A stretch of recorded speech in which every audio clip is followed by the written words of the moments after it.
नमस्कार दोस्तों, lead India के इस वीडियो में आपका बहुत बहुत स्वागत है। दोस्तों, आज के इस वीडियो में मैं आपको बताऊंगा सुप्रीम कोर्ट के उस आदेश के बारे में जिसमें सुप्रीम कोर्ट ने कहा कि मर्जी से किया गया सेक्स गलत नहीं होता, गैर कानूनी नहीं होता, और इसके बाद से ही वेश्यावृत्ति के ऊपर बहुत ही बड़ा डिबेट पूरे देश में शुरू हो गया। ये जो मामला था न्यायमूर्ति ए नागेश्वर राव और न्यायमूर्ति बी.आर. गवई और न्यायमूर्ति ए.एस. बोपन्ना की पीठ के सामने था, जिसमें पीठ ने जो है कई निर्देश भी जारी किए हैं। इसमें मीडिया को भी लेकर के बताया गया है और पुलिस के लिए भी कई निर्देश जारी किए गए हैं। और इसके बाद से देश में ये बहस चालू हो गया कि आज तक हमारे देश में वेश्यावृत्ति को इलीगल माना जाता था, गलत माना जाता था, और ये माना जाता था कि वेश्यावृत्ति एक अपराध है और इसे किए जाने के लिए अलाउ नहीं किया जा सकता है। लेकिन इसमें जब सुप्रीम कोर्ट ने यह कह दिया कि अगर मर्जी से किसी ने सेक्स किया है, चाहे उसने व्यवसाय के तौर पे ही क्यों नहीं किया है,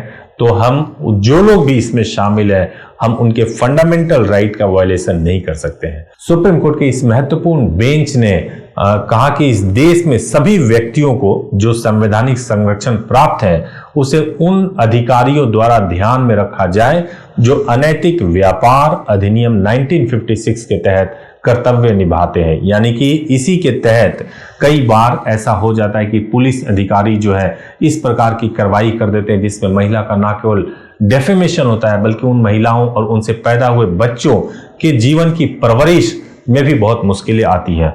और जो लोग इस व्यवसाय में हैं उनके बच्चों को भी इस तरीके से सामाजिक रूप से जो है उनके साथ दुर्व्यवहार हो जाता है कि वो किसी भी तरीके से इस दलदल से बाहर नहीं आ पाते हैं। इसी को ध्यान में रखते हुए सुप्रीम कोर्ट का निर्णय आया है।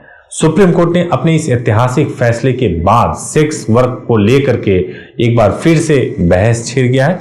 दरअसल सुप्रीम कोर्ट में सेक्स वर्क को पेशा माना है और पुलिस से सेक्स वर्कर्स के काम में ज्यादा हस्तक्षेप नहीं करने की बात कही है। अब इससे मामला बिल्कुल स्पष्ट हो जाता है कि आने वाले समय में प्रोस्टिट्यूशन को लेकर के या सेक्स वर्क को लेकर के हमारे देश में कानूनन को बहुत ज्यादा क्लियरिटी आने वाली है। और इससे यह भी बात स्पष्ट हो जाता है कि हमारे देश में फंडामेंटल राइट को कितना महत्व दिया जाता है कि कोई भी व्यक्ति क्यों ना हो, किसी भी प्रकार का काम क्यों नहीं कर रहा हो, अगर वो अपनी जीविकोपार्जन का काम कानून के तहत रह के कर रहा है तो हम उसके लाइफ में, उसकी लिबर्टी में, उसकी प्राइवेसी में ऐसा कुछ भी हस्तक्षेप नहीं कर सकते जिससे उसका जीवन जो है संकट में आ जाए। उम्मीद है कि आपको ये वीडियो अच्छा लगेगा। Thank you so much for watching this video. Thank you.